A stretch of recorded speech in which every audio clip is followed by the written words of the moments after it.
નમસ્કાર, આપ જોઈ રહ્યા છો નેશન પ્લસ ન્યૂઝ. હું છું આપની સાથે હેતલ ભગત. દેશના પ્રધાનમંત્રી દ્વારા શરૂ કરાયેલ નિર્મળ ગુજરાત અભિયાન અંતર્ગત ગાંધીનગરમાં મેયરે પદાધિકારીઓ સાથે સ્વચ્છતા કરી હતી. દેશના પ્રધાનમંત્રી નરેન્દ્ર મોદી દ્વારા નિર્મળ ગુજરાત અભિયાન શરૂ કરવામાં આવ્યું છે. આ અભિયાનને વેગવંતુ બનાવવા મુખ્યમંત્રી ભૂપેન્દ્ર પટેલે નિર્મળ ગુજરાત 2.0 લોન્ચ કર્યું છે. જે અંતર્ગત આજે ગાંધીનગર મહાનગરપાલિકા દ્વારા વોર્ડ નંબર 4ના જીબી છાપરા ખાતે સ્વચ્છતા કાર્યક્રમનું આયોજન કરવામાં આવ્યું હતું, જેમાં મેયરે પદાધિકારીઓ સાથે મળીને સ્વચ્છતા કરી હતી.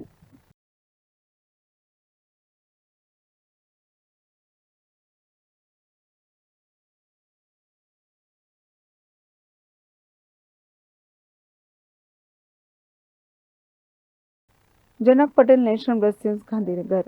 સમાચારોના સતત અપડેટ મેળવવા માટે અમારી નેશન પ્લસ ન્યૂઝની યુટ્યુબ ચેનલને સબસ્ક્રાઇબ કરો, બેલ આઇકન દબાવો અને જોડાયેલા રહો ફેસબુક, ઇન્સ્ટાગ્રામ અને ટ્વિટર પર.